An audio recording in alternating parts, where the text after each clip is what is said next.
Bien, vamos a continuar con el tema de la clase pasada.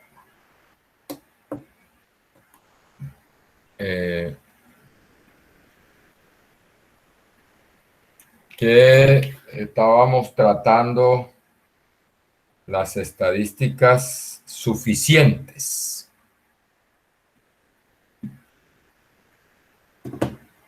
Y bueno, y decíamos que una estadística es suficiente. El concepto intuitivo de suficiencia es una estadística es suficiente cuando ella no pierde información al resumir la muestra, ¿no? En un solo dato al reducir la dimensión de los datos a través de la estadística. Al hacer esa reducción no se pierde información, ¿sí? Porque uno tiene una muestra de tamaño n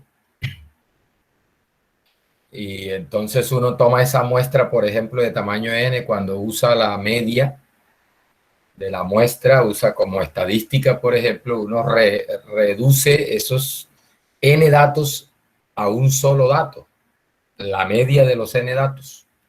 Entonces la pregunta es, bueno, cuando yo hago esa reducción, que paso de Rn a R1, ¿será que no se pierde información? ¿No se pierde parte de la información que tengo en la muestra? Bueno, las estadísticas que son suficientes son aquellas que no pierden información.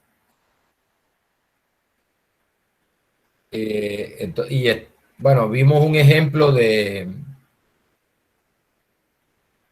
cómo encontrar estadísticas suficientes por la definición, que no es nada agradable eso porque involucra probabilidades condicionales y esas cosas. Y luego vimos un criterio poderoso que se llama el criterio de factorización de Fisher-Neyman,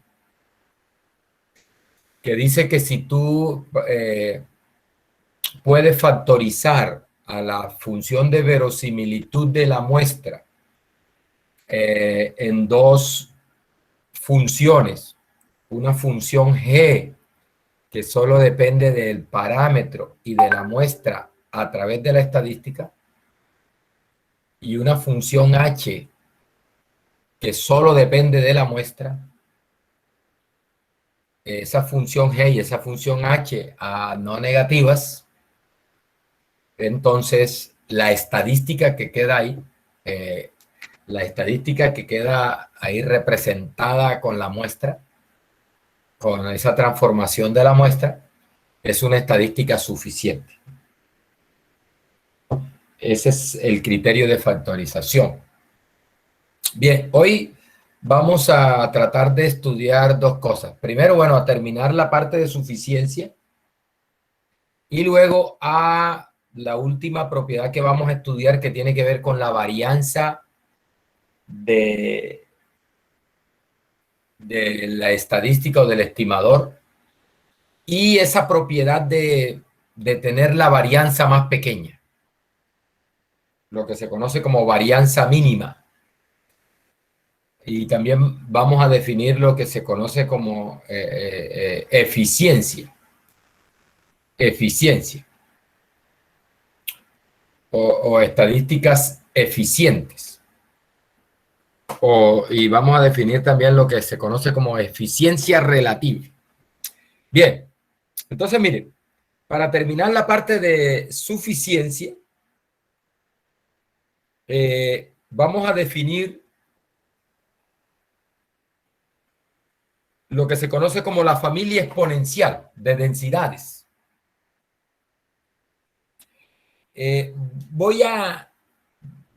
Aquí dan una definición de la familia exponencial p-dimensional k-paramétrica, es decir, de una estadística de dimensión p para una distribución en una población que tiene el vector de parámetro es de longitud K.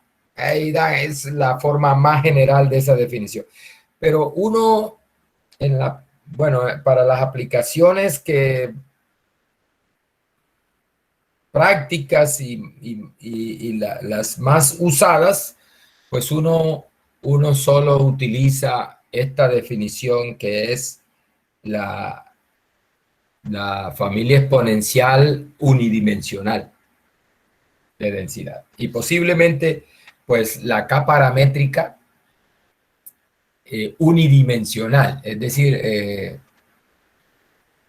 el vector de parámetros sí tiene K componentes, pero no estamos tratando con vectores aleatorios, sino con variables aleatorias unidimensionales.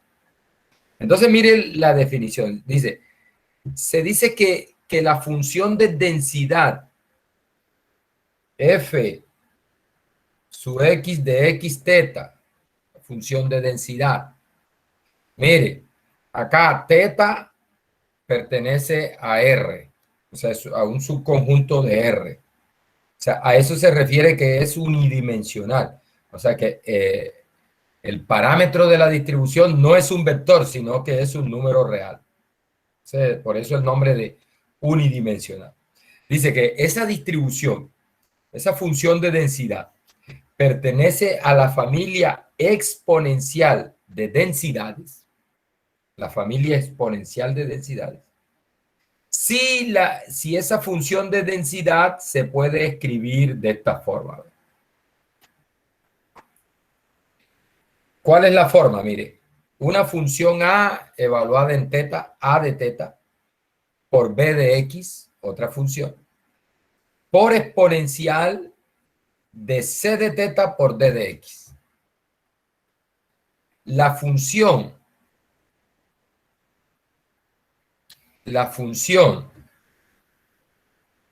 A solo depende de teta. La función B solo depende de X. La función C solo depende de teta y la función D solo depende de las X, de la variable. Estas funciones A, B, C y D son funciones escogidas de manera conveniente, apropiadamente. De hecho, estas funciones, sobre todo la función C y la función D,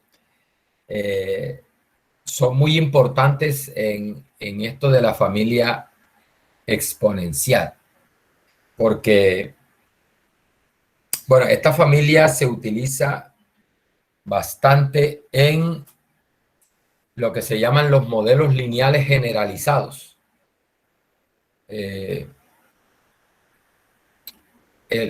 Cuando uno estudia modelos lineales, el modelo lineal usual, que por ejemplo el más conocido es el modelo de regresión lineal, uno asume que la variable y, que es la variable respuesta, puede escribirse en función como una función lineal de un conjunto de variables X,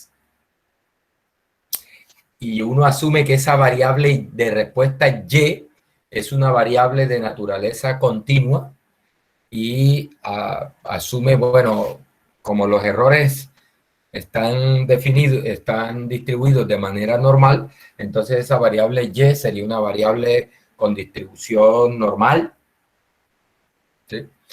Y bueno, y que su media depende del vector ese de parámetros beta. Hay una generalización de eso. Hay una generalización de eso, y es que la variable respuesta Y, la generalización consiste en que la variable respuesta Y ya no tiene necesariamente que pertenecer que ser una normal, sino que se extiende eso a una variable Y con una densidad que pertenezca a la familia exponencial.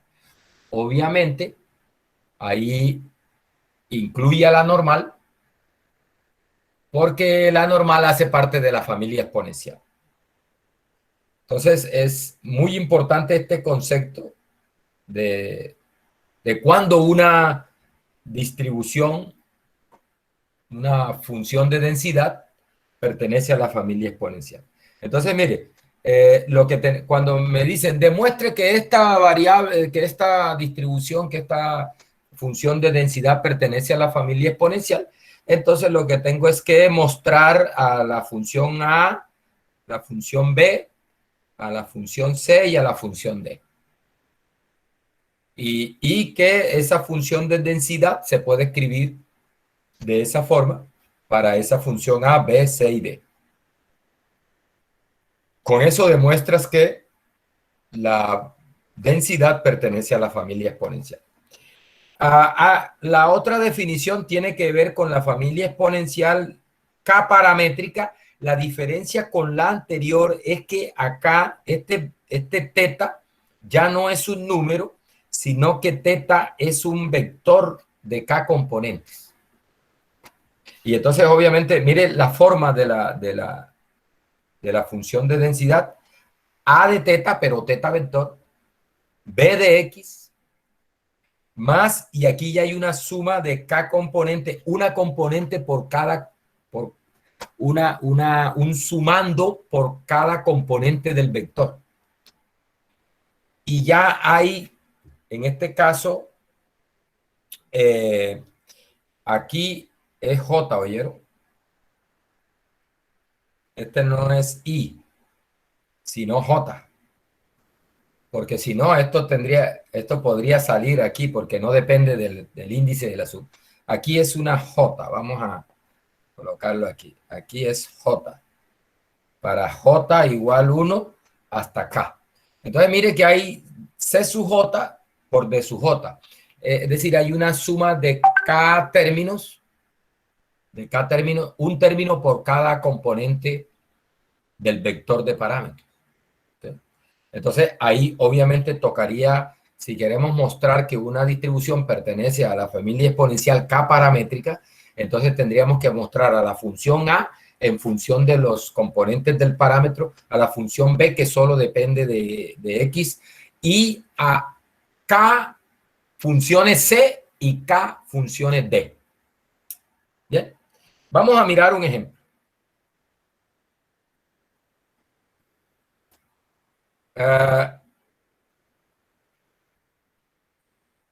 Mire este ejemplo, el 238.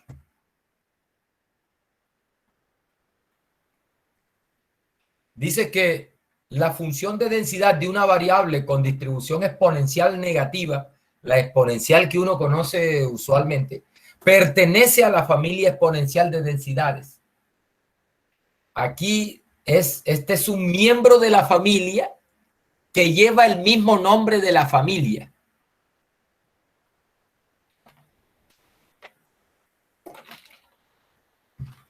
Muchachos, por favor, no me confundan a la distribución exponencial con la familia exponencial. Ojo, la familia exponencial, como su nombre lo indica, es una familia de distribuciones, es una familia de densidades,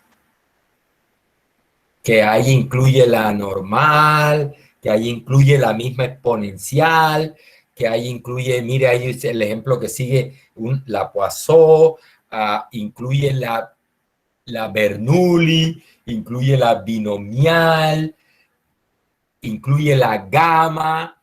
Mejor dicho, la familia exponencial es una familia grande de distribución. Es una familia grande.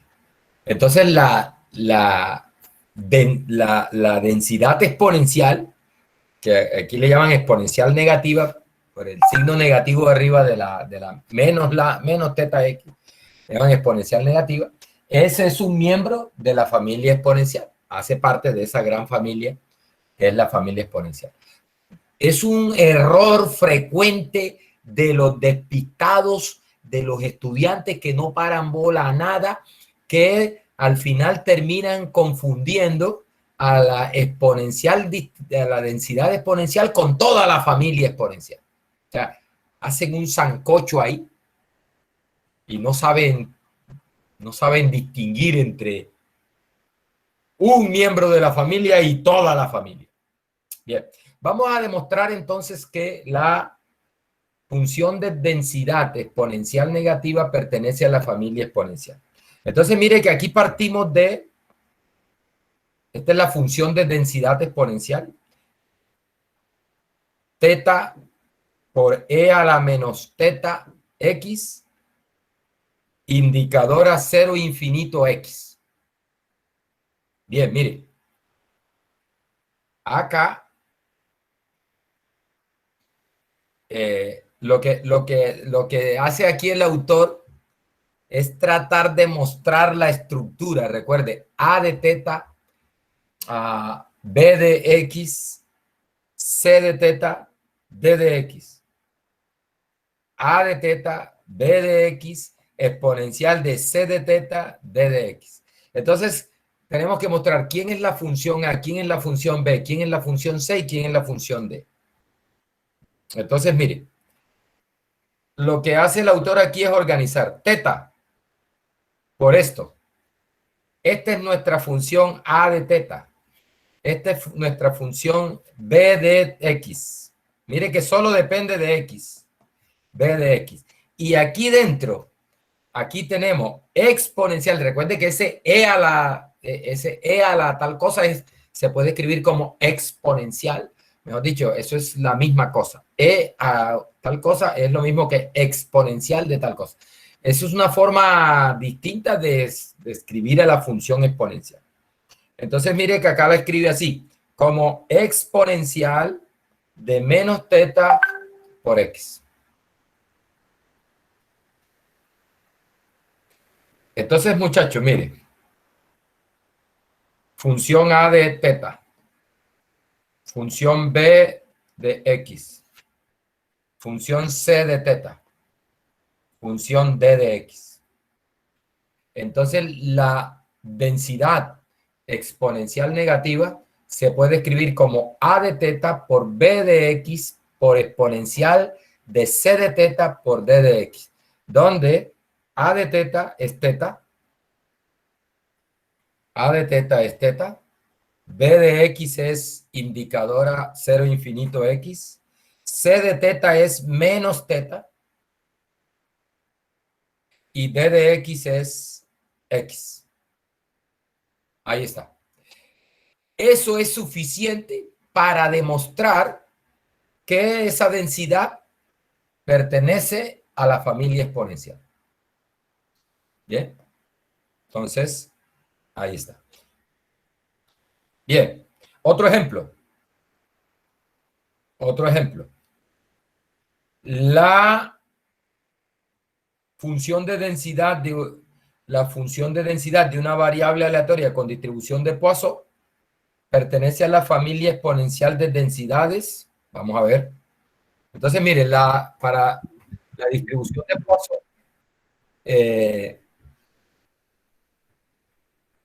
esta es la función de probabilidad o función de densidad de una Poisson.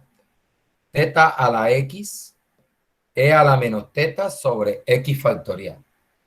Por indicadora 0, 1, 2, eso se extiende en los naturales hasta infinito, x. Entonces, mire cómo se escribe. Este e a la menos teta se ubica de primero para hacer el papel de a de teta. Esto que mire que solo depende de x, viene siendo nuestra función b de teta. Y aquí viene un truquito. Aquí viene un truquito, mire. Que este teta a la x, ese teta a la x, se puede escribir como exponencial del logaritmo natural de teta a la x. La razón es que exponencial y logaritmo natural son funciones inversas. Una es la inversa de la otra.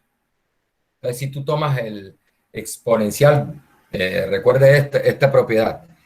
X es igual a exponencial del logaritmo natural de X. Porque exponencial y logaritmo natural son funciones inversas.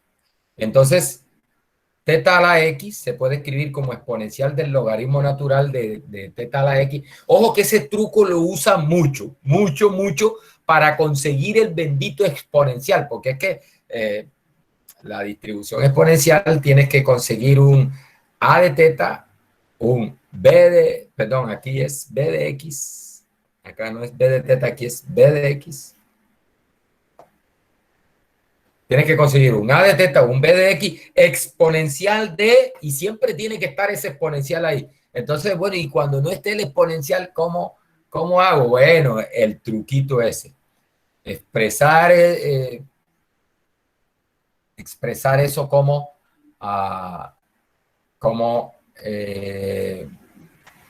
algo ahí como exponencial del logaritmo natural de, para poder conseguir el exponencial. Bien, entonces mire, al hacer este logaritmo natural de teta a la X, aplicando propiedades de la distribución, perdón, de la función logaritmo, baja el X, eso queda como X por logaritmo natural de teta. X por logaritmo natural de teta. Pero él lo escribe al contrario, logaritmo natural de teta por X. Entonces, este logaritmo natural de teta es nuestra C de teta y esta X es nuestra D de X. Y ahí está escrito como A de teta, la densidad de Poisson. La densidad de Poisson está escrita como A de teta por B de X por exponencial de C de teta por D de X. ¿Cuál es nuestra A de teta? Aquí está, E a la menos teta. Es A de teta. E a la menos teta. ¿Cuál es B de X? Bueno, todo esto, la indicadora sobre X factorial es B de X. Nótese que solo depende de X. ¿Cuál es C de teta? Es logaritmo natural de teta. ¿Cuál es D de X? X. Muchachos,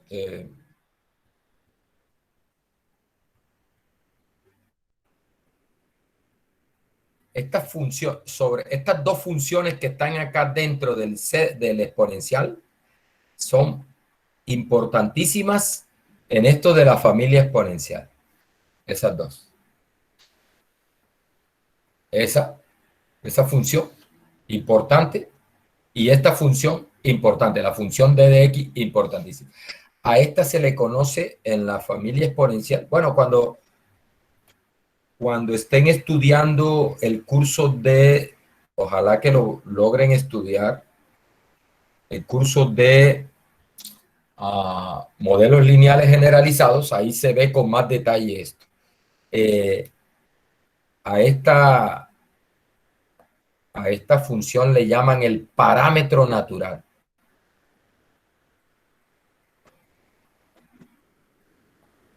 Y a la función esta, o sea, a logaritmo natural de teta se le conoce como el parámetro natural de la distribución. Y a la función logarítmica se le conoce como función de enlace. Logaritmo, función de enlace. La función de enlace es importantísima porque es la que linealiza cuando se está usando esto en modelos lineales generalizados. Esa función de enlace es la que linealiza de tal manera que uno puede escribir la variable respuesta en términos de beta traspuesto X, buscando el modelo lineal. El modelo lineal. O sea, el modelo lineal usual lo puede escribir como beta X, por beta por X más E. El modelo lineal usual. Resulta que cuando ya esta respuesta no es normal, sino que es cualquier miembro de la familia exponencial, entonces ya esta relación así no se da de manera directa, sino que hay que transformar esto y precisamente la función que logra convertir en una expresión de este estilo es precisamente esa función, lo que le llaman la función de enlace. Importante. Bueno, y esta estadística es importante porque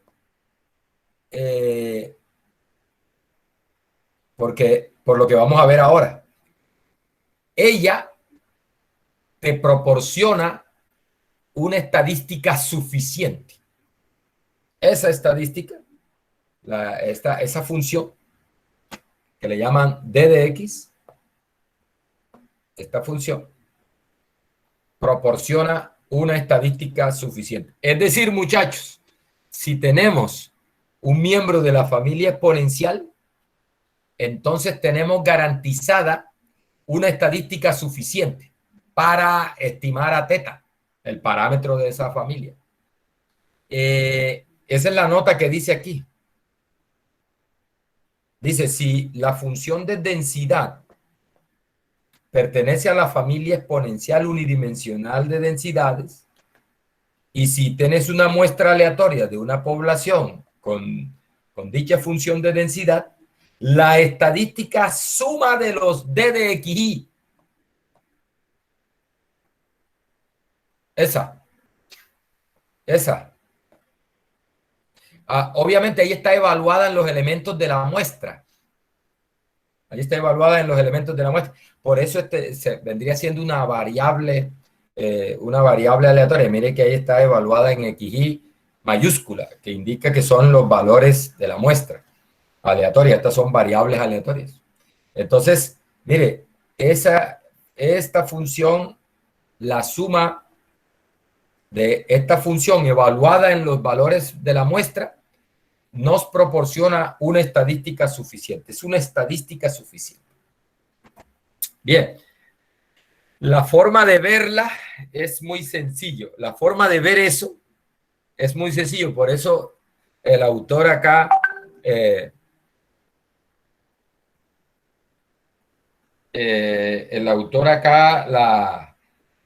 lo escribe como una observación, ni siquiera como un teorema, ¿no? Eso es una observación.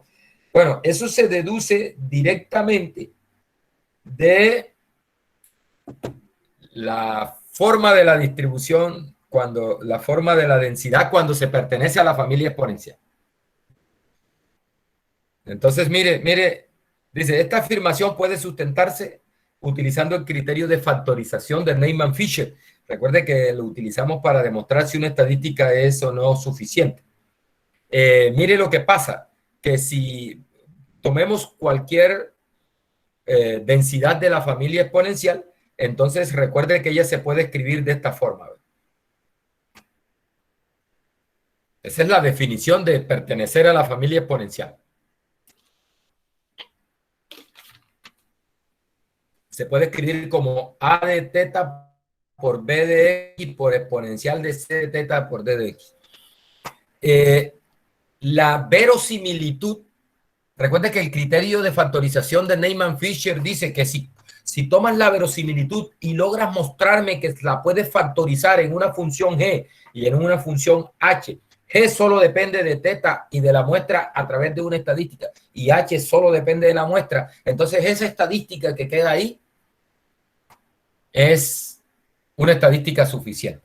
Entonces, lo que vamos a hacer es que vamos a calcular la verosimilitud. Recuerde que como tenemos una muestra aleatoria, las variables en la muestra son independientes y la verosimilitud de la muestra es el producto de las funciones de densidad. Entonces, sería multiplicar esto por esto en X1, en X2, en X3, hasta en Xn, el producto de eso. El producto de eso me da como A a la teta, como es un producto de n términos, entonces me queda A a la n, A de teta a la n, que lo escribe como a la n de teta. O sea, este A queda así. Este sería A de teta, todo eso elevado a la n, ¿no? Porque se está multiplicando A de teta n veces, elevado a la n. Listo. La B de los xy Es B de X1, B de X2, B de X3, B de X4, producto de eso.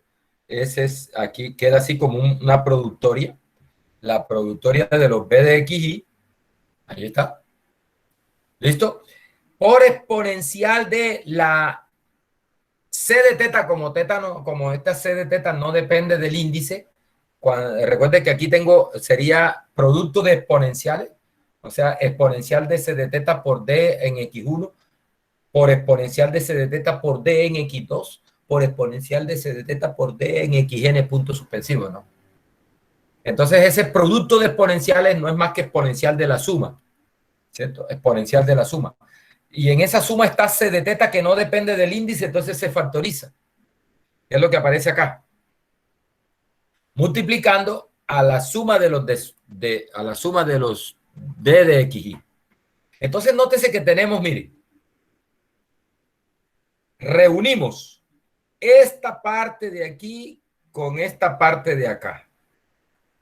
Y esa sería nuestra función G. O sea, G sería A de teta a la N por exponencial de C de teta por D de XY. Y esta sería nuestra función H. Acá él lo escribe así. G de mire que esa G queda en términos de qué? De la muestra, pero mire que la muestra está en la suma de los D de XY. Aquí está la muestra. Y de teta. Mire, de teta y de la muestra a través de la estadística suma de los D de XY. ¿Listo? Esa es la función G. Y la función H sería esta, que es solo función de la muestra, que es el producto de los B de XY. Entonces, ¿qué se concluye acá? Que esta estadística es una estadística suficiente.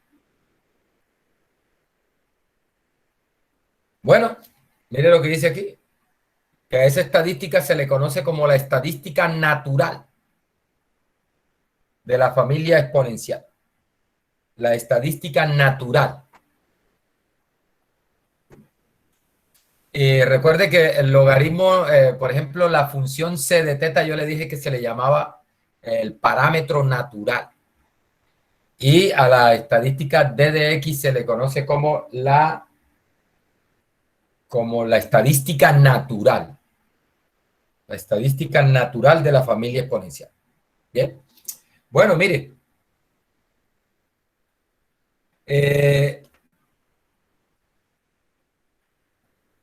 Bueno, al vector ese, cuando es el caso k-dimensional, a ese vector se le conoce como el parámetro natural.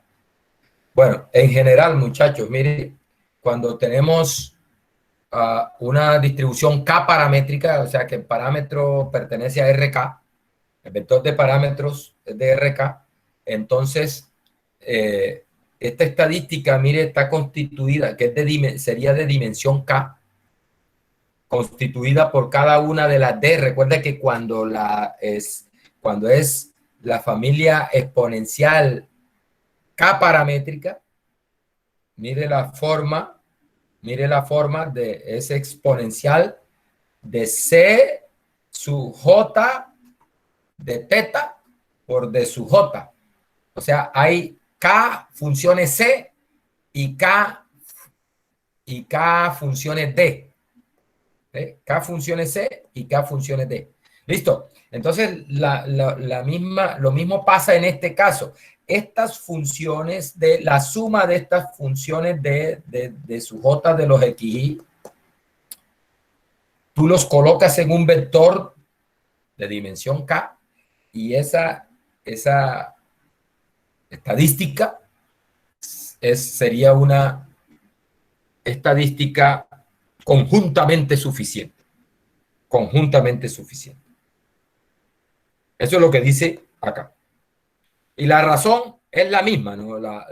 El criterio de factorización. Vamos a ver un ejemplo de esos de estadística conjuntamente suficiente. Mire, en ejemplo 2240, dice la función de densidad de una variable aleatoria X está. Esta es una Ese es, es familia de la beta, ¿no?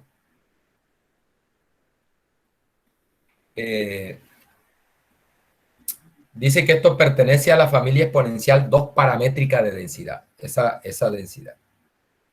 Esta es la función beta. Vamos a ver, mire. Entonces, ¿qué es lo que hace? Escribirla de tal manera que pueda mostrar esa forma A de teta, B de X por exponencial de C de teta por D de X. Mostrar esa forma. Entonces, mire cómo la escriben. Mire cómo la escriben. Esto queda como la función A de teta. Esta indicadora queda como la función B de X. Y de aquí me sacan al exponencial de... Ahora, ¿cómo lo sacan? El mismo truco. Exponencial del logaritmo natural de esto. El mismo truco. El mismo viejo truco. El mismo viejo truco, mire. Exponencial del logaritmo natural de x1 a x a la teta 1 menos 1, 1 menos x a la teta 2 menos 1.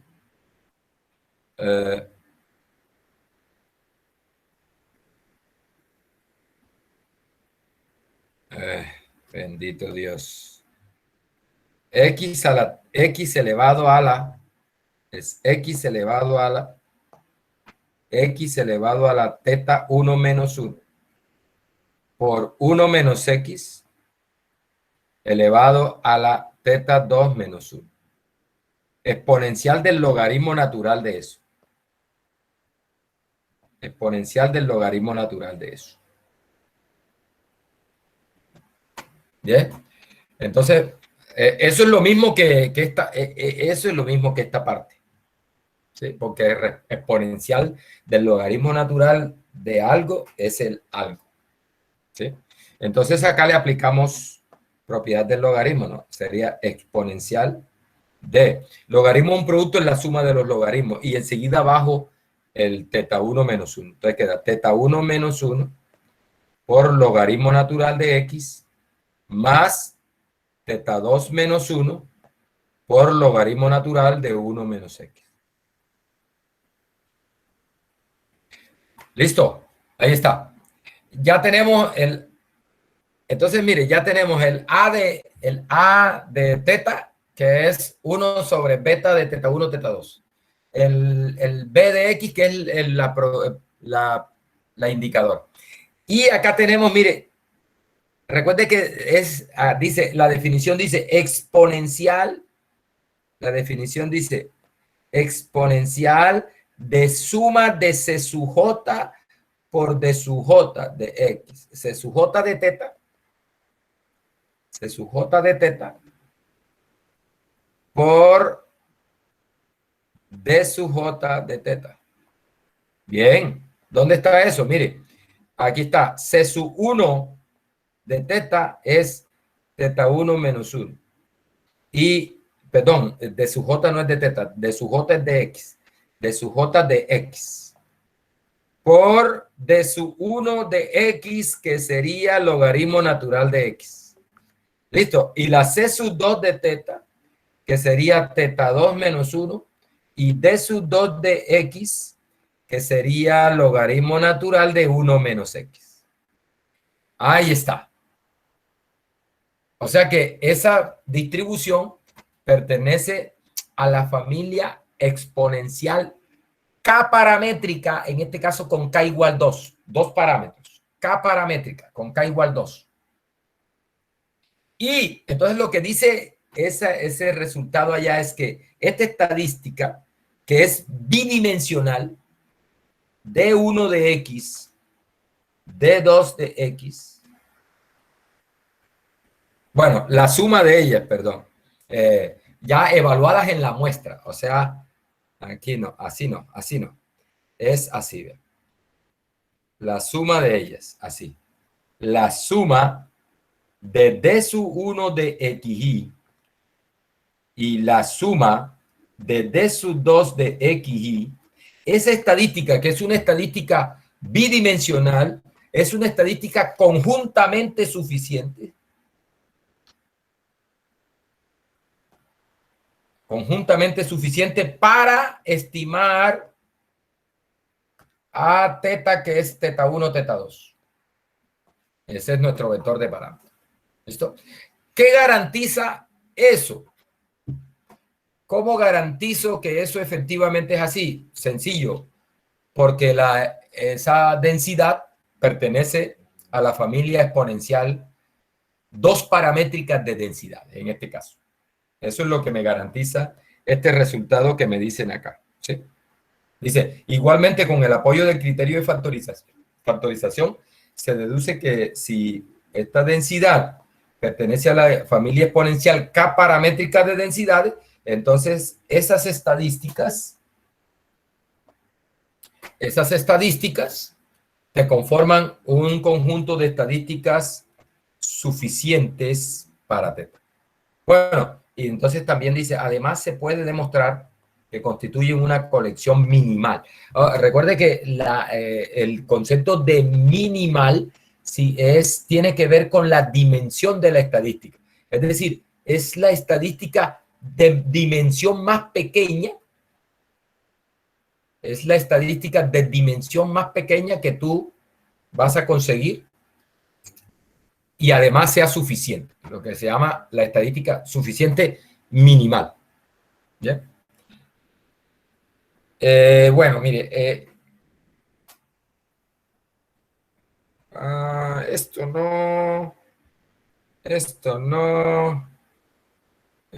no, ya, ahí. Ahí terminamos con el concepto de suficiencia. Con el concepto de suficiencia. ¿Qué es lo que acabamos de ver hasta aquí? ¿Qué hemos visto? Que si una densidad pertenece a la familia exponencial, entonces tú tienes garantizada una estadística suficiente. ¿Sí? ¿Quién es? La suma de los D de Quijote. Muchachos, para que practiquen, para que practiquen. Ya aquí mostramos que la binomial, perdón, que la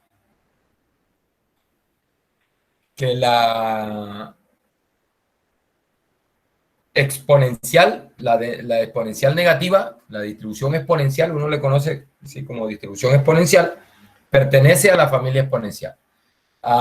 Demostramos que la Poisson pertenece a la familia exponencial. Hágame un favor, para que practique a manera de ejercicio. La Bernoulli pertenece a la familia exponencial. Entonces usted me va a demostrar que la Bernoulli pertenece a la familia exponencial y me va a mostrar la estadística natural, es decir, la estadística suficiente. ¿Qué es lo que vamos a hacer? Demostrar que las siguientes densidades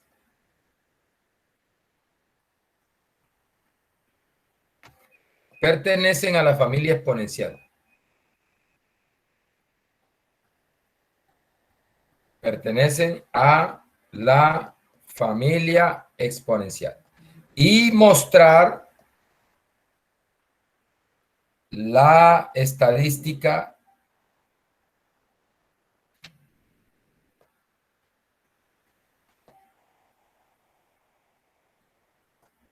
suficiente. Entonces, ¿cuáles? Mire, la Bernoulli, la binomial, la gamma. Bueno, la gamma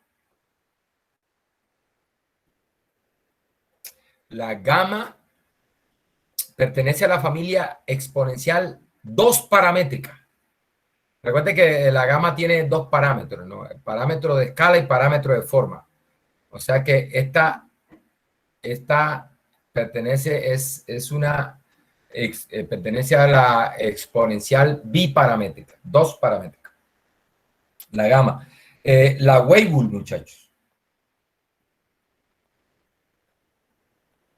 que también tiene 2 parámetros. La Weibull.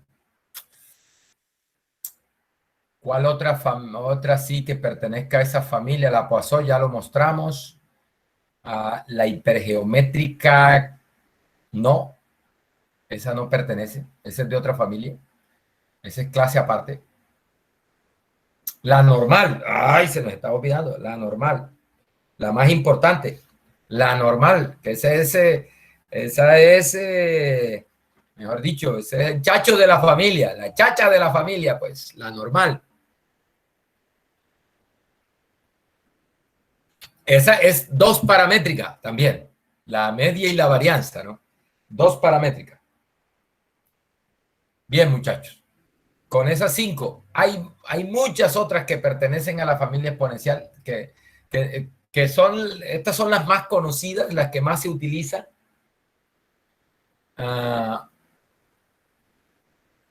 Pero hay muchos miembros de esta familia. Esta familia es grande. Esta familia es grande.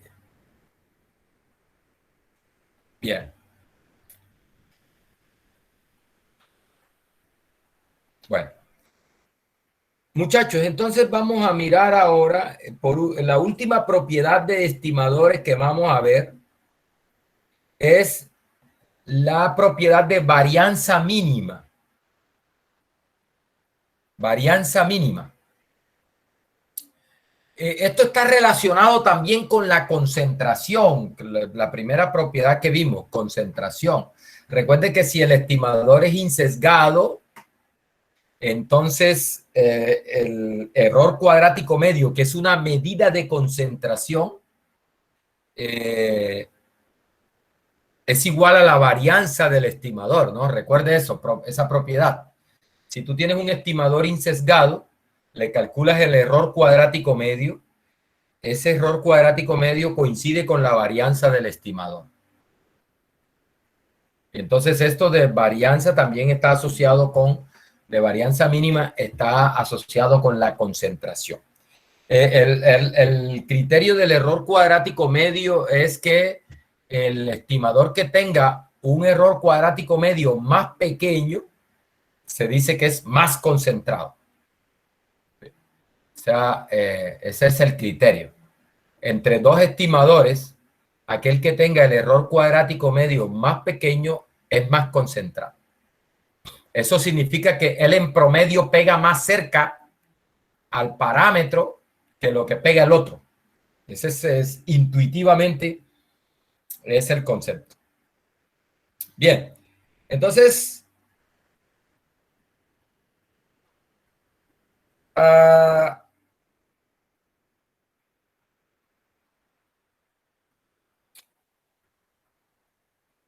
mire algunas definiciones. Lo que yo les decía a la clase pasada, antepasada, que cuando nos hablan del mejor estimador, eso de mejor, siempre que usted oiga hablar de mejor estimador, ese mejor tiene que ver es con la varianza del estimador. Entonces, mire lo que dice acá esta definición. Tienes un estimador T y un estimador T'. Son dos estimadores insesgados para R de teta, ¿sí? Basados en una muestra aleatoria de tamaño n. Se dice que Tn sin prima es un estimador uniformemente mejor, ojo, uniformemente mejor que T' si la varianza del T sin prima es menor o igual que la varianza del T'. Uniformemente mejor. Si esto se verifica, entonces se dice que T es uniformemente mejor que T'. Ojo, para todo teta en el espacio de parámetros. O sea, para cualquier valor de teta en el espacio de parámetros debe cumplirse esta desigualdad. Es decir, si para algunos valores de teta la varianza de uno es más grande que la otra y para otros se invierte la cosa, entonces no es uniformemente mejor. O sea, uniformemente mejor significa, es lo que te está diciendo es que para cualquier valor del parámetro, en el espacio de parámetro, esa desigualdad permanece. ¿Sí? Siempre la varianza de Tn es menor o igual que la varianza del T'N. Entonces, eso es lo que se conoce como un estimador que es uniformemente mejor que otro. Hay otra definición: estimador insesgado de varianza uniformemente mínima. Estimador insesgado de varianza uniformemente mínima. Le llaman aquí por las siglas en inglés UMBUE. UMBUE. Uniforme mínimo varianza insesgado. Estimador. ¿Sí? Uniforme mínimo varianza insesgado estimador. Recuerde que insesgado es un unbiased. ¿Sí? Así. Esto es insesgado. Por eso la U. Bien. Dice, ¿cuándo un estimador es, por ejemplo, el T asterisco? Acá. El T asterisco es uniforme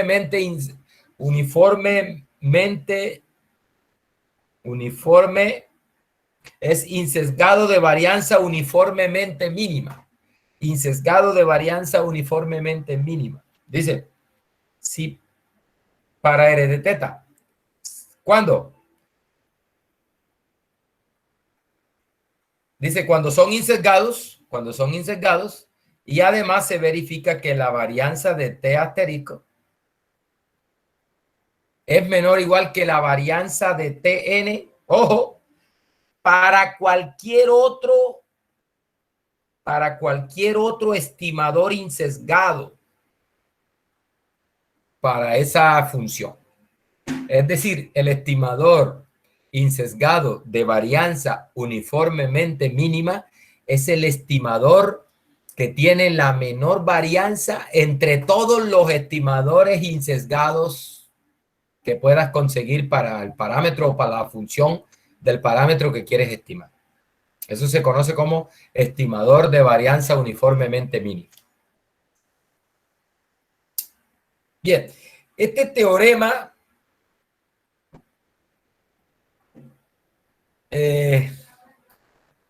la verdad es que no lo utilizamos,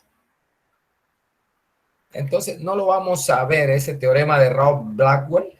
Lo que da es una forma de tú encontrar, dado un estimador insesgado, tú puedes siempre encontrar, tú podrías encontrar un estimador con una varianza menor o igual que el estimador dado. Pero vamos directamente al criterio más importante acá, y hay un ejemplo, no vamos a tratar. Vamos a esta definición que nos da un criterio contundente, porque ese teorema de Rao-Blackwell, tú puedes conseguir estimadores o sea, dado un estimador, tú puedes conseguir otro con una varianza más pequeña que ese que has utilizado para construir ese otro estimador, pero no te garantiza que la varianza de ese, no te garantiza que no haya otro que de pronto tenga una varianza más pequeña. En cambio, este criterio que vamos a ver acá, que tiene que ver con la información de Fisher, es un criterio contundente para encontrar estimadores con la varianza más pequeña. Miren esta es una definición y después usamos esto para encontrar estimadores con varianza mínima. Dice, mire, sea X una variable aleatoria con función de densidad f sub X de X. Dice, tal que la derivada del logaritmo natural de esa función de densidad existe para todo X, donde la función de densidad es positiva, y para todo teta en el espacio de parámetros. Dice, la información de Fisher acerca del parámetro, esta es la información que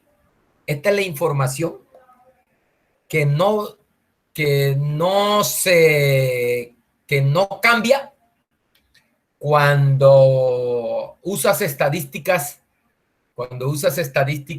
suficientes.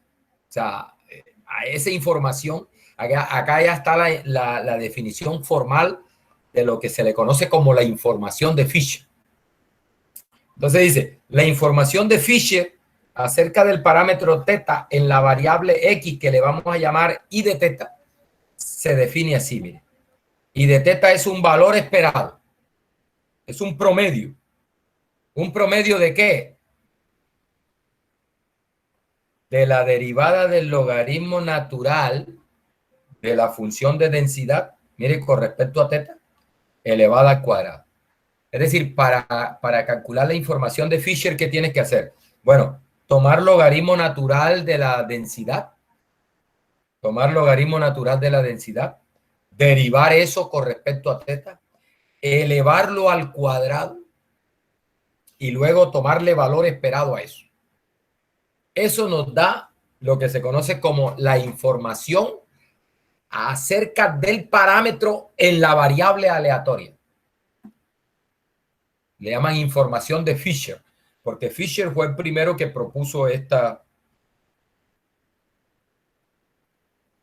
definición. ¿Sí? Y él es de eso de suficiencia, y eso nació con Fisher. Bien. Bueno, aquí dan una nota, que hay una fórmula alternativa que tú puedes utilizar. Yo casi no la utilizo, porque a mí casi no me gusta derivar, entonces acá habría que derivar 2 veces. Entonces, mire que hay una alternativa, dice, también puede definirse como menos el valor esperado. Mire que hay un signo menos ahí, cuidado con ese signo menos. Y lo que tienes que hacer es que tomar el logaritmo natural, derivar 2 veces el logaritmo natural de la densidad y luego tomarle el valor esperado a esa segunda derivada. Y a eso le pones el signo menos. Esta es equivalente a esta. ¿Sí? Puedes usar cualquiera de las dos. ¿Ya? La que más te guste. Vamos a mirar un ejemplo. El típico, mire, típico. Dice, tenemos una densidad que es la densidad normal de parámetros sigma y teta. Teta es la media y sigma es la desviación estándar. Bueno, acá me dicen que sigma es conocido. O sea, se conoce sigma. Entonces, mire lo que dice. Queremos encontrar la información de Fisher acerca del parámetro teta, que es el valor desconocido,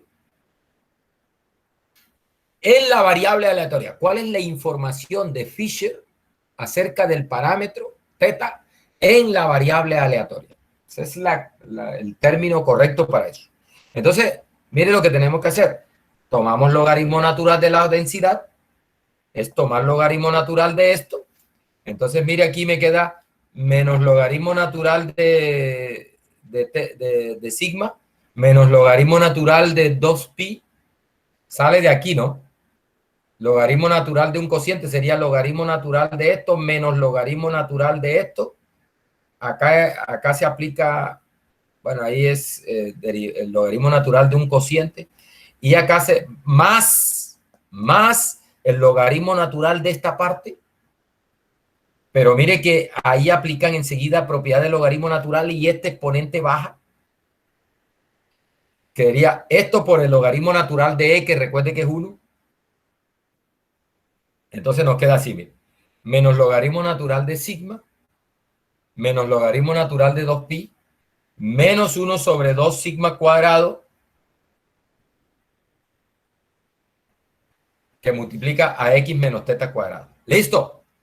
Ahora vamos a derivar eso con respecto a teta, que es el parámetro desconocido. Recuerde que es la... O sea, ahí derivamos con respecto al parámetro que queremos estimar. ¿Bien? Entonces, miren, la derivada con respecto a teta, esto no depende de teta, 0. Esto no depende de teta, 0. Esto no depende de teta, sería una constante. Sería una constante. O sea que aquí nos queda menos 1 sobre 2 sigma cuadrado, sale esa constante. No depende de teta, esta es una constante por una función. Entonces es la derivada de eso es la constante por la derivada de la función. Listo, la derivada de la función baja el 2, que multiplica a x menos teta, por la derivada interna de esto, por la derivada interna, que es con respecto a teta, que sería menos 1 la derivada interna. Este menos con este menos se va, este 2 con este 2 se va, y en definitiva, muchachos, nos queda teta, x menos teta sobre sigma cuadrado. Esa es la derivada del logaritmo natural de f. ¿Bien? ¿Qué es lo que tenemos acá? La derivada del logaritmo natural de f. Listo. La definición dice, bueno, ahora toma eso, elévalo al cuadrado y calcúlale el valor esperado. Bueno, recuerda, si quieres, vuelva a derivar eso, vuelva a derivar esto con respecto a teta y posiblemente de pronto hasta facilita la cosa. ¿Cómo sería volver a derivar esto con respecto a teta? Sería 1 sobre sigma cuadrado, y la derivada de esto, oye, es más fácil, ¿va? Sale más fácil. O sea, porque la derivada, mire, la derivada de esto con respecto a teta es menos 1, ¿no? Menos 1. Ahora, ¿por qué sale más fácil? Porque dice que la información de Fisher es menos el valor esperado de esto. Pero eso es una constante, mire que no depende de x. Entonces esto nos da 1 sobre sigma cuadrado, que es lo que está acá, ¿verdad? O sea que posiblemente el valor esperado ese de esa segunda derivada sea más fácil. Y bueno, y si la segunda derivada no es tan complicada, lo que pasa es que a veces se complica calcular la segunda derivada, a veces se complica. Entonces es mejor a veces usar, pero en este caso, mire que es sencillo. Bueno, pero veamos lo que hace nuestro autor acá, vea.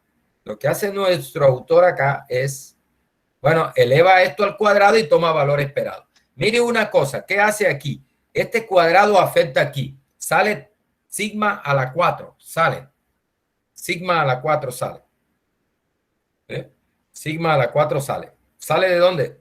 Este cuadrado aquí es sigma a la 4 y lo sacamos del valor esperado porque es una constante. ¿Listo?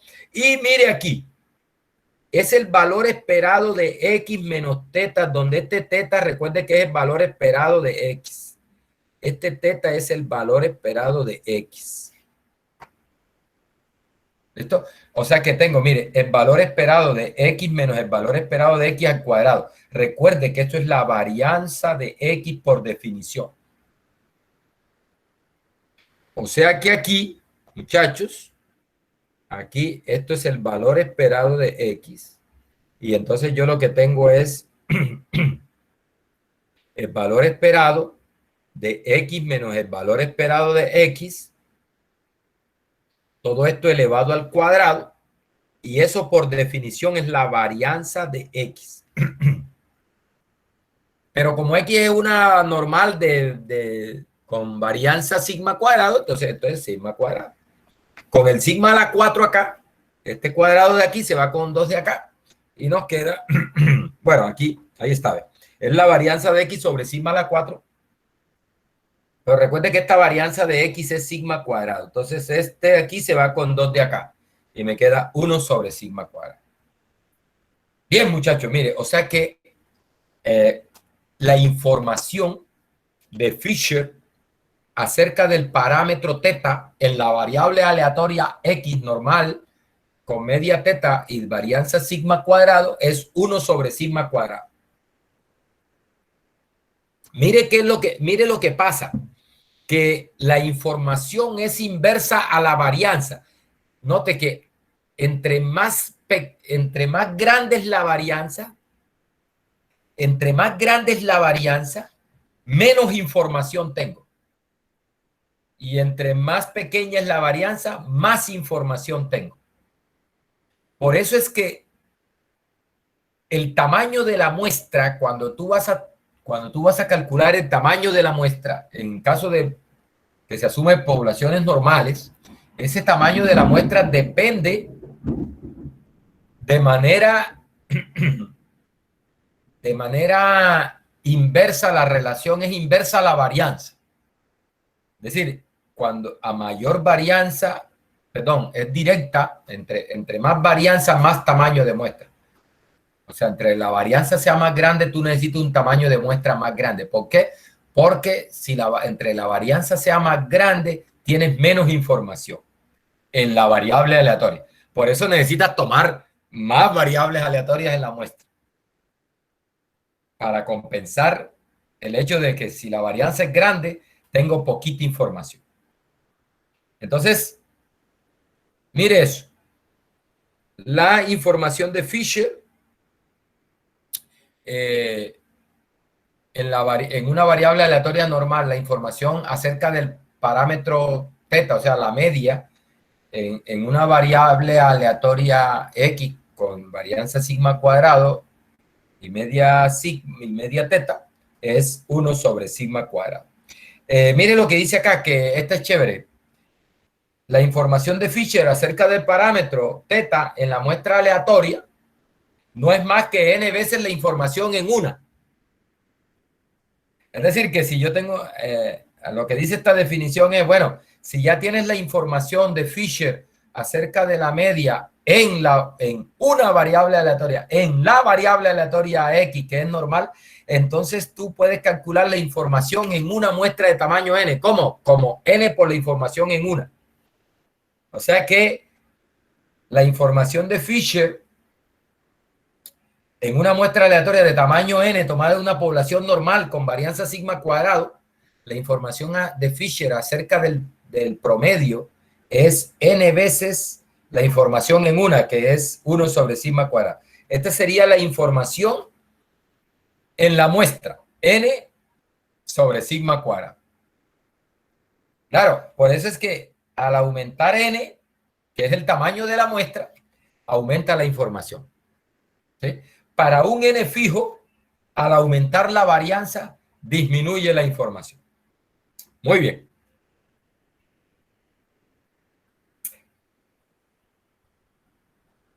Bueno, aquí viene el criterio. Se llama la desigualdad de Cramer-Rao. Bueno, pero aquí hay que tener cuidado con esto, con la desigualdad de Cramer-Rao, porque mire esta definición que está acá. Es una cosa de formalidad, de cálculo y esas cosas, pero es necesario tenerlo en cuenta porque ese criterio que yo le dije, que es un criterio poderoso para demostrar, por ejemplo, si una estadística tiene la varianza más pequeña, solo funciona cuando se cumplen las condiciones que da esta definición, que se le llaman condiciones de regularidad. ¿Sí? Es decir, lo que se conoce como un caso regular de estimación o cumplimiento de las condiciones de regularidad. ¿Qué es lo que dicen? Bueno, es una cosa matemática de propiedades de la función de densidad que afortunadamente para nosotros, la mayoría de las distribuciones y sobre todo la familia exponencial, que son las que nosotros usamos, cumplen con estas condiciones de regularidad. Entonces, por eso no nos preocupamos mucho por esas condiciones de regularidad, pero cuando hayan distribuciones raras por ahí que uno no esté seguro si esa distribución pertenece o no a la familia exponencial, entonces hay que tener cuidado y no salir corriendo a estrellarse, a aplicar ese criterio de la cuota inferior de Kramer-Rao sin verificar que esa densidad cumpla estas condiciones de regularidad. Bueno, mire, ¿qué es lo que dicen las condiciones de regularidad? Bueno, que primero que la derivada del logaritmo natural de la función existe para todo x donde la densidad sea positiva. Recuerde que esto que está aquí lo necesitamos para que pueda existir la información, ¿no? Porque mire que el cuadrado de eso, el valor esperado del cuadrado de esto es lo que es la información. Entonces, esa es la primera condición. Segunda condición, que esa información de Fisher, que recuerde que es el valor esperado de esto al cuadrado, sea finita. Es decir, que recuerde que el valor esperado es una integral, ¿no? El valor esperado es la integral, el valor esperado de x es igual a la integral de x por la función de densidad desde menos infinito hasta infinito. Eso es una integral. Y hay integrales que no son finitas, no existen, o no son finitas. Entonces, esa es otra condición. Es decir, el valor esperado de, mejor dicho, la información de Fisher, que es un valor esperado, debe ser finita. ¿Bien? Y bueno, la otra es, estas propiedades tienen que ver con si la densidad es suave, si es una función suave o no, es una función uniformemente continua y esas cosas. Tiene que ver con la suavidad de la función de densidad. Bueno, no tanto de la función de densidad, sino de la verosimilitud. Mire que aquí es el producto de las funciones de densidad evaluadas en las XY. Esto que está aquí no es más que la verosimilitud. Bueno, y lo que dice es que la derivada de estas integrales no es más que la integral de las derivadas. Eso es unas condiciones que le preguntaba a un profesor de análisis matemático, bueno, dime qué es lo que significa esto. Y me dice, hermano, eso lo que significa es que esa función de densidad, esa función de la densidad conjunta, que vendría siendo la verosimilitud de la muestra, es una curva suave. Es una, ¿sabe que eso es n-dimensional, ¿no? Porque esa función toma un vector de magnitud de n, de tamaño n, y al evaluarla en ese vector, pues, por ejemplo, si fuera de tamaño 2, tendría un plano acá, y encima de ese plano tengo la concha, esa concha que me produce la función esa de la función de densidad conjunta. Entonces, la idea es que esa concha es una concha suave, suave, suave. No es una cosa así puntuda y ¿sí? Esa es la idea. Y eso, esta es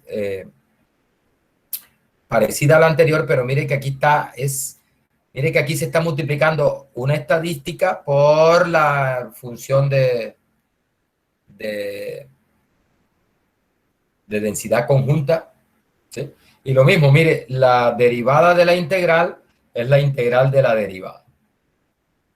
¿Sí? Tiene que ver con suavidad de esa función de densidad conjunta o la función de verosimilitud. Mire, aquí viene este criterio. Sea X1, X2 hasta Xn una muestra aleatoria de una población con función de densidad f sub x de x, R de teta, una función de teta y tengo una estadística, T sub n. Dice, ese teta es un estimador para la imagen para R de teta, ¿sí? Dice, y mire que aquí en esta primera definición que dan, no tiene que ser, este estimador no tiene que ser insegado, porque me dice, esto es un estimador para R de teta y tiene un sesgo B de T sub N. Tiene el sesgo B de T sub N. Y dice, mire, esto es lo que quiero que, esto es lo que le estoy diciendo. ¿Por qué de las condiciones de regularidad? Dice, dentro de un caso regular de estimación. Dentro de un caso regular de estimación. Es decir, si esa función de densidad no cumple estas condiciones, esas 4 condiciones de regularidad, entonces no me apliques este teorema. No te va a funcionar porque ese teorema tiene esa condición, hace parte de la hipótesis. Si no se cumple eso, vas a tener problemas. ¿Ya?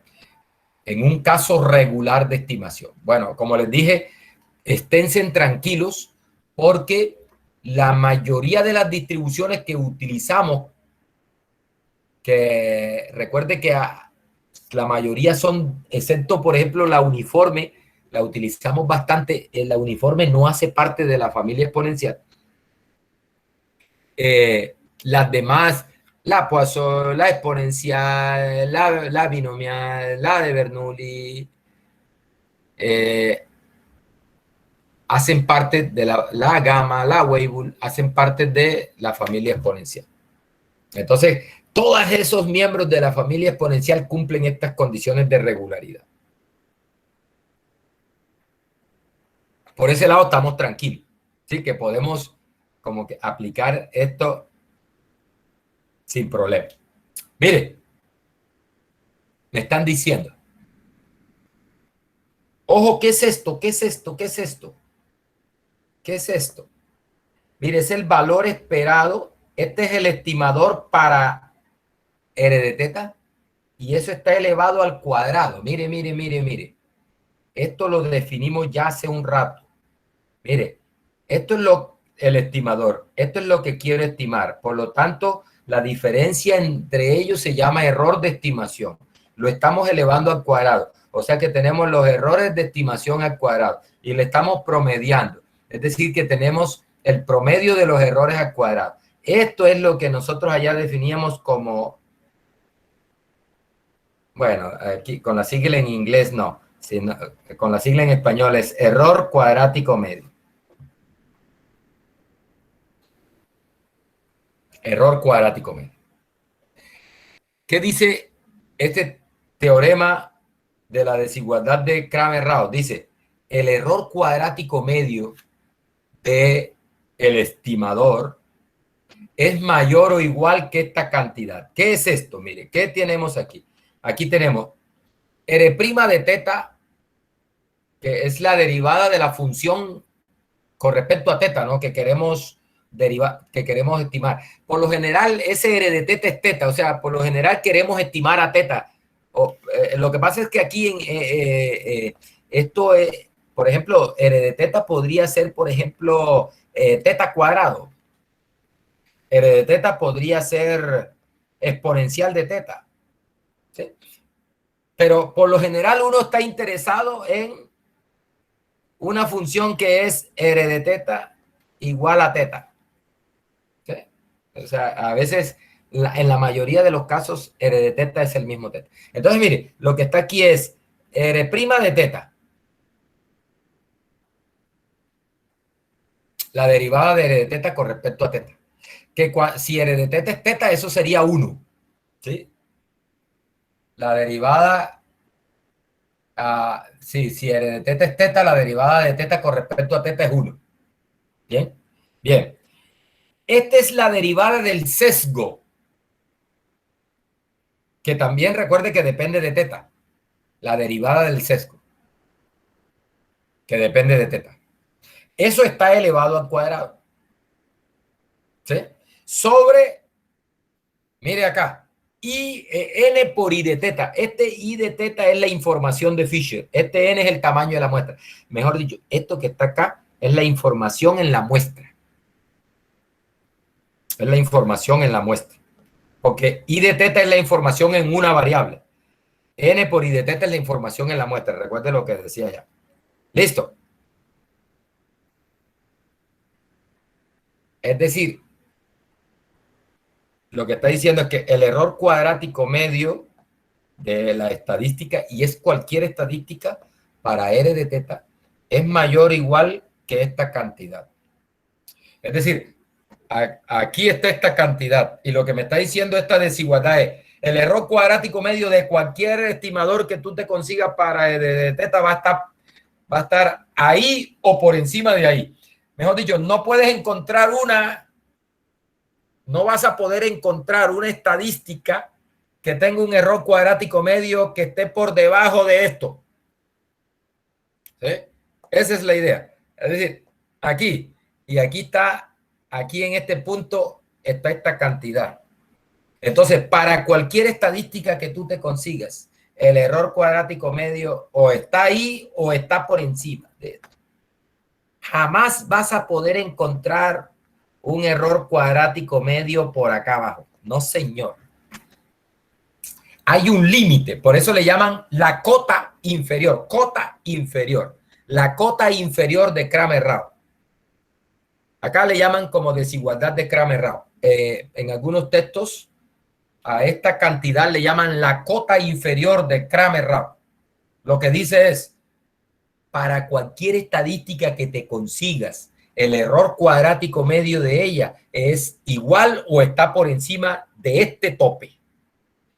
No vas a poder conseguir una estadística que tenga un error cuadrático medio por debajo de ese tope. Eso es lo que dice. Profesor. Sí. ¿Qué pasaría si serían iguales ahí? Bueno, esa es una cosa bacana.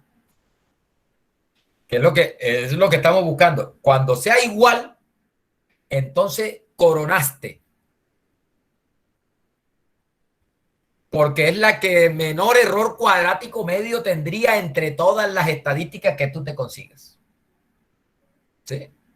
Cuando sea igual. Recuerde que eso tiene su ventaja. Si es igual, entonces esa estadística es la reina en cuanto a error cuadrático medio. Mejor dicho, recuerde que el error cuadrático medio es una medida de la concentración.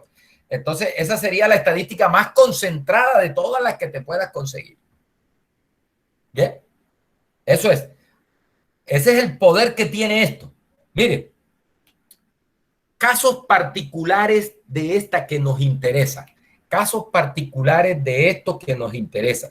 Primero, por lo general, yo siempre quiero estimar es a teta, no a ninguna función de teta. Por lo general, R de teta es teta. Y por lo tanto, R' de teta será 1. Por lo tanto, esto aquí es 1. Un caso particular. Cuando R de teta es teta, eso es 1.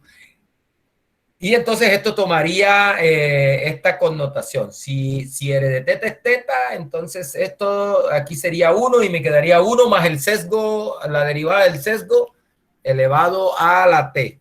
Elevado al cuadrado. Bien, pero hay una cantidad de estimadores insesgados.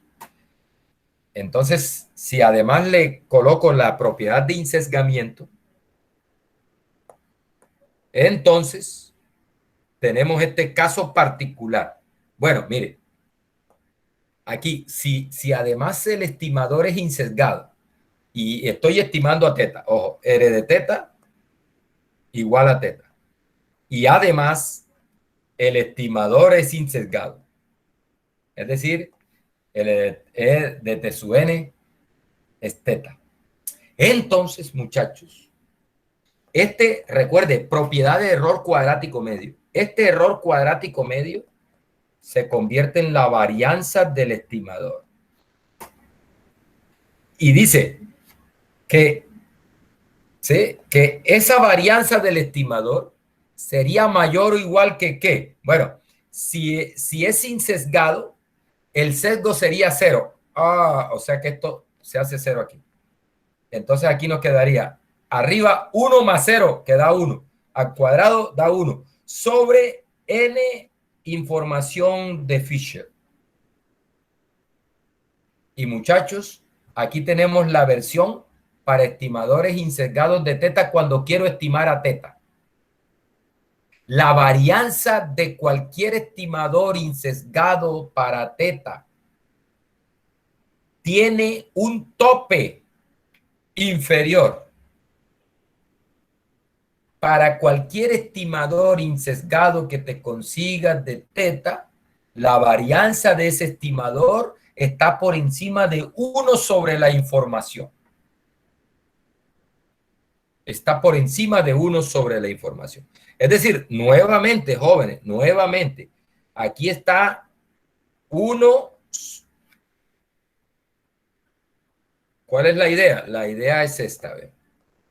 La utilidad de esto es esto, que aquí hay un tope, que es este valor aquí, es 1 sobre n información. O sea, 1 sobre la información de Fisher, ese tope. Dame cualquier estimador insesgado que tú te consigas para teta. Entonces, lo que dice este criterio es que la varianza de él va a estar ahí o por encima de ahí. Jamás vas a encontrar un estimador que tenga la varianza por debajo de esa línea que está marcando I sobre N, 1 sobre N por la información. O sea, es decir, esto no se da. Ojo, bajo condiciones de regularidad. Bajo condiciones de regularidad. Es decir, tienen que cumplirse las condiciones de regularidad. Si no, es posible que, de hecho, por ahí tengo un ejemplo donde uno muestra, hay una distribución ahí, yo le consigo una estadística insesgada y le consigo la varianza de esa estadística y le consigo la cota de Kramer-Rao y resulta que la varianza de la estadística está por debajo de la cota de Kramer-Rao. Y entonces le pregunto a mis estudiantes, oye, ¿qué pasó?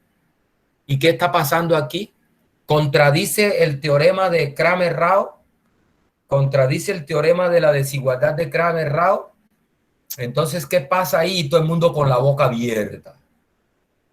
No saben qué es lo que está pasando. Ay, sí. Ay, ¿qué pasa ahí? Pues, ¿cómo así que ese teorema no se cumple? Entonces, ¿qué está pasando?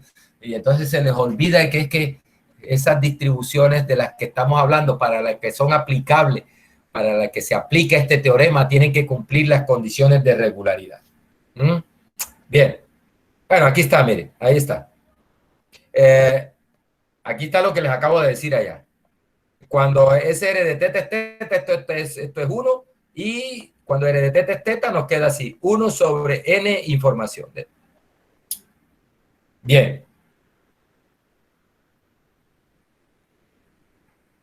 Dice, esta se conoce como la cota de Kramer-Rao. Es decir, cuando yo le hable de la cota de Kramer-Rao, estoy hablando de esta, en especial de esta I sobre N, N1 sobre I sobre NI. 1 sobre NI. Se le conoce como la cota, algunos textos le llaman la cota inferior de Kramer-Rao. Recuerde, es un valor por debajo del cual no puede estar la varianza de alguna estadística. ¿Sí? Por debajo de ese valor, mejor dicho, la varianza de cualquier estadística, de cualquier estimador que te consiga para estimar a teta está por encima de esa cota. ¿Listo? O es igual a esa cota. Bien. Mire, vamos a aplicarla enseguida. Vamos a aplicarla enseguida. Recordemos, vamos a, yo creo que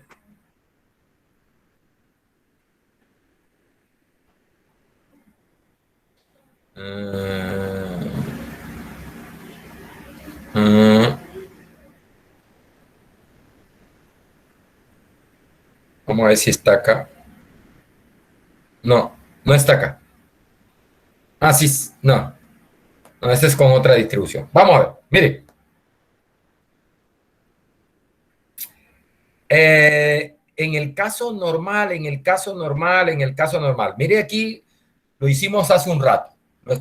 lo estudiamos hace un rato, que la información de Fisher, en el caso que tienes una población con distribución normal,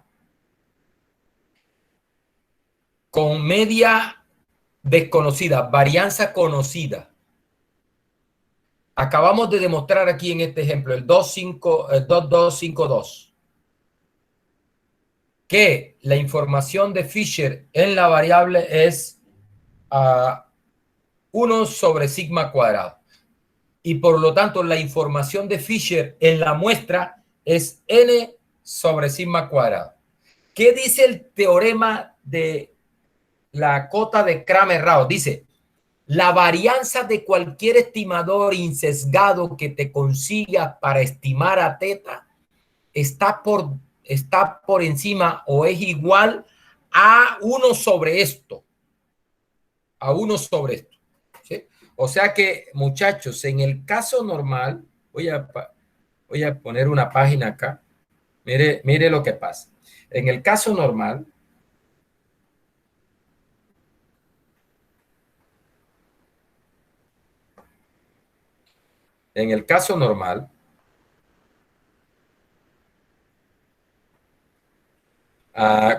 con sigma conocido, ¿cierto? ¿Qué encontramos hace un rato? Que la información de Fisher en la muestra, que I de teta es 1 sobre sigma cuadrado, ¿no? Y por lo tanto, la información en la muestra es n por I de teta, que es n sobre sigma cuadrado. Eso es lo que lo encontramos hace un rato. ¿Qué dice la cota de Kramer-Rao? ¿Qué dice el teorema de la cota de Kramer-Rao, de la cota inferior de Kramer-Rao? Dice que para cualquier estimador insesgado de teta, se verifica que ¿qué se verifica? Que la varianza de ese estimador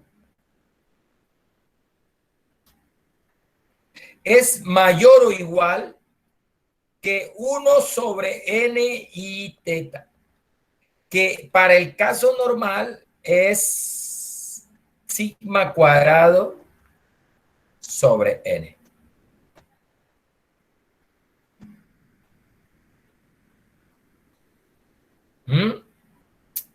Es decir, dame cualquier estimador para la media de una población normal y la varianza de él será mayor o igual que sigma cuadrado sobre n. ¿Sí? Muchachos, recordemos cositas. La varianza de x barra n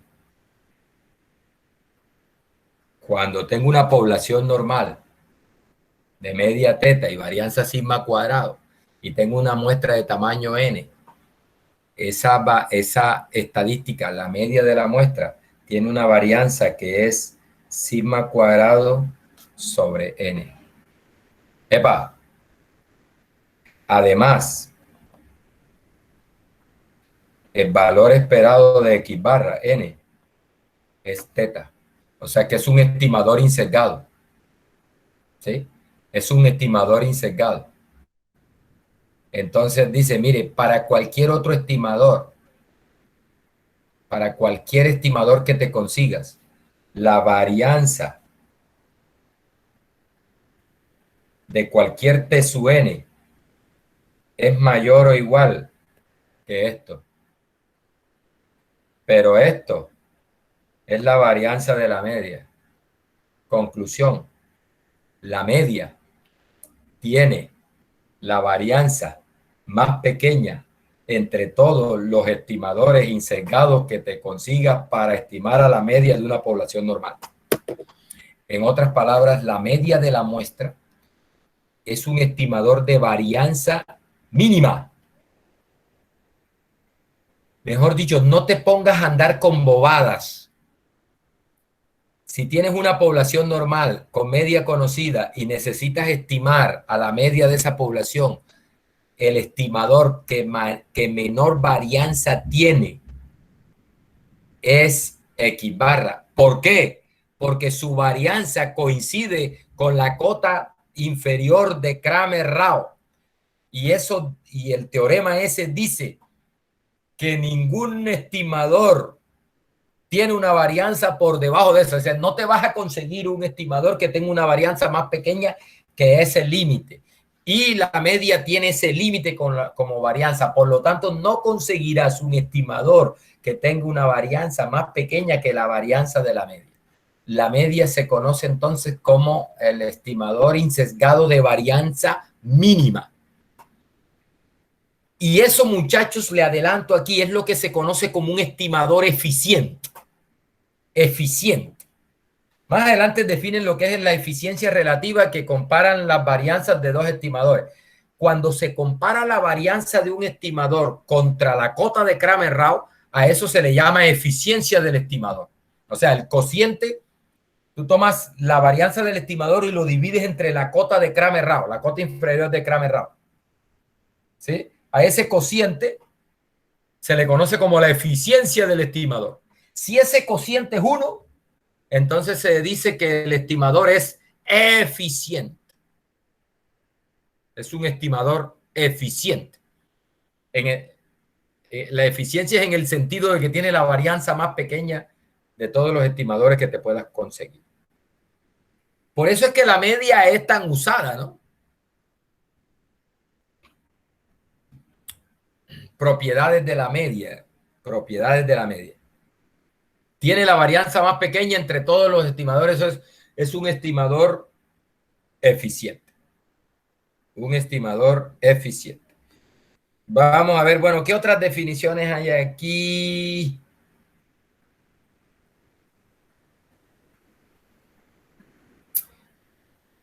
Bueno, esto es lo que le llaman un estimador Kahn, que es este AN es ¿cómo es que es? De asintóticamente normal. Eso lo definíamos, esa C de consistente. Consistente asintóticamente normal. Recuerde que los estimadores consistentes son aquellos que la varianza tiende a 0 cuando el n tiende a infinito. Un estimador consistente. Entonces, aquí lo que me están diciendo es que el estimador de máxima verosimilitud, mire, una propiedad de los estimadores. Yo les decía el otro día que los estimadores de máxima verosimilitud tienen propiedades chéveres, elegantes.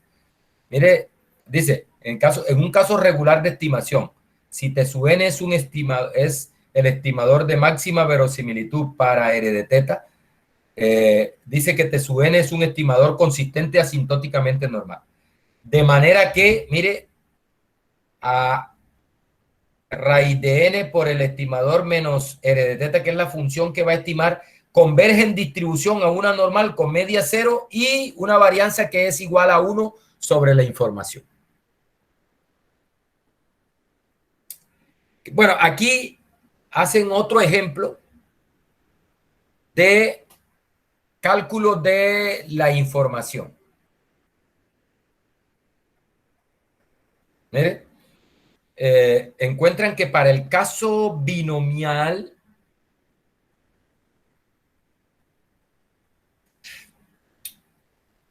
bueno, es la suma. En caso de Bernoulli, tenemos una muestra aleatoria de una población de Bernoulli. Entonces, quieren determinar cuál es la información de Fisher en la variable acerca de ese parámetro que es la proporción de éxitos. Entonces, mire aquí, mire lo que hace. Recuerde que esta es la función de densidad de una Bernoulli. Teta a la x1 menos teta a la 1 menos x por indicador a 0,1x. Le toman el logaritmo natural, baja el x logaritmo natural de teta, baja el 1 menos x logaritmo natural de 1 menos teta. Derivan eso derivan eso, y es x, la derivada, mire que recuerden que con respecto a teta, la derivada del logaritmo natural con respecto a teta es 1 sobre teta, y acá es 1 sobre 1 menos teta por la interna, por eso aparece este signo menos ahí. ¿Listo? Y ahora esto hay que elevarlo al cuadrado, y tomar valor esperado. Eso es lo que hacen acá. Elevan al cuadrado, toman valor esperado. Bueno, aquí hacen esta suma. Mire que aquí queda teta por 1 menos teta como denominador común. Teta por 1 menos teta lo elevan al cuadrado, por eso aparece acá, mire, al cuadrado y sale del valor esperado porque es una constante, no depende de la variable aleatoria. Sale del valor esperado. Y acá esto queda como teta menos x menos teta al cuadrado. Mire, aquí está la variable y su valor esperado. Recuerde que en una Bernoulli el valor esperado es teta. Una Bernoulli de parámetro teta, el valor esperado es teta. O sea que mire que aquí tengo x menos su valor esperado al cuadrado y le estamos tomando el valor esperado. Eso por definición es la varianza de x. La varianza de x es una Bernoulli. Recuerde que en una Bernoulli la varianza es p por 1 menos p o teta por 1 menos teta. Entonces aquí nos queda teta por 1 menos teta y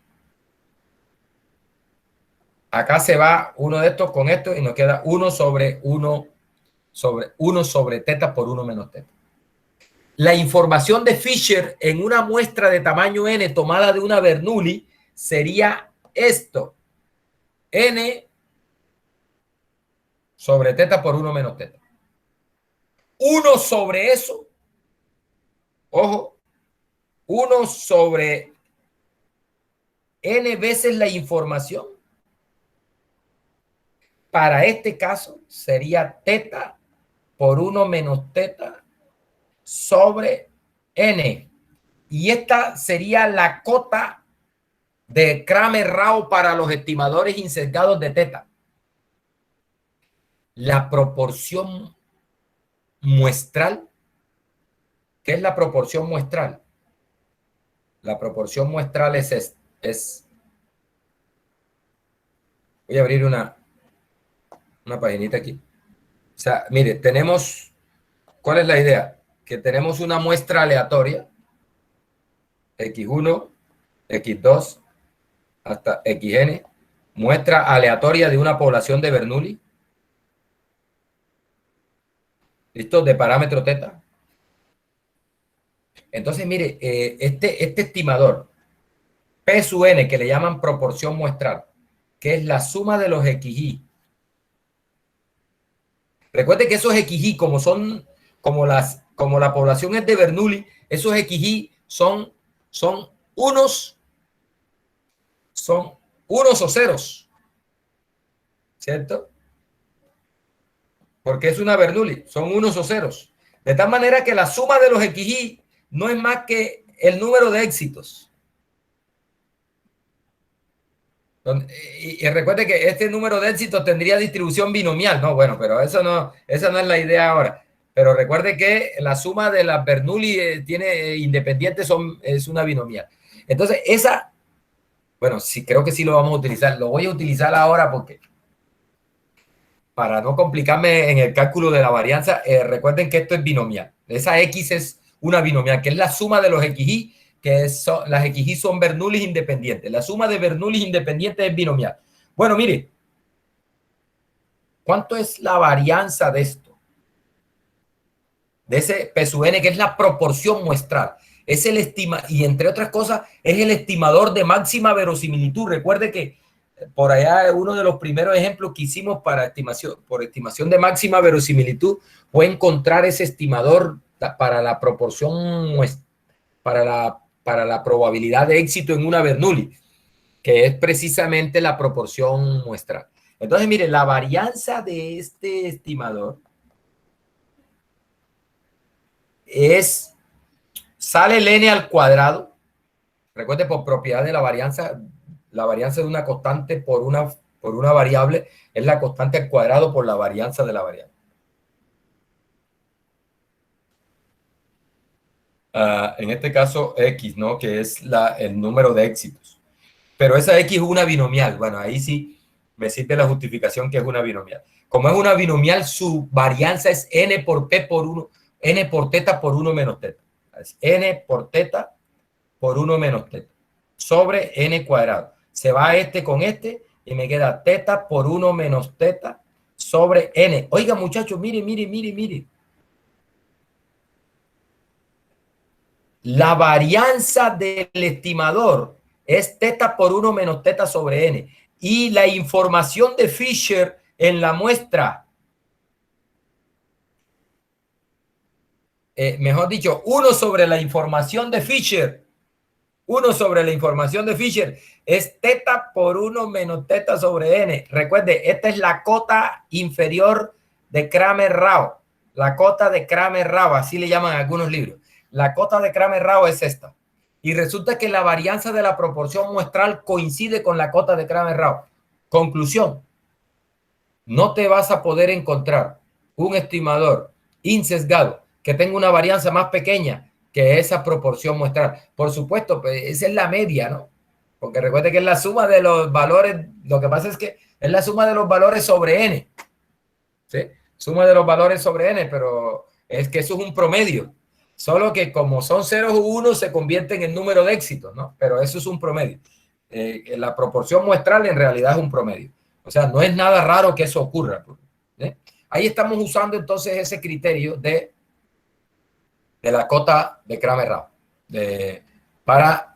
para encontrar estimadores eficientes. Recuerde, cuando un estimador insesgado tiene una varianza que coincide con la cota de Kramer-Rao, entonces lo que se hace es el cociente entre la varianza del estimador y la cota. Si eso da 1, entonces el estimador por definición es eficiente. ¿Qué significa que sea eficiente? Que tiene la varianza más pequeña, entre todos los estimadores insesgados. Por lo tanto, ya le he mostrado ahí 2 estimadores eficientes. El estimador para la media de una población normal y el estimador para la proporción de éxitos o la probabilidad de éxito en una Bernoulli. Bien, eso es. Bueno, muchachos, mire. Bueno, ahí les dejo para que sigan. Aquí definen lo que es eficiencia relativa. Mire que es la cociente de las varianzas. Hacen un ejemplo. Mire, definen la eficiencia de un estimador. ¿Cómo? Mire cómo la definen la eficiencia. Mire que esta es la cota de Kramer-Rao sobre la varianza del estimador.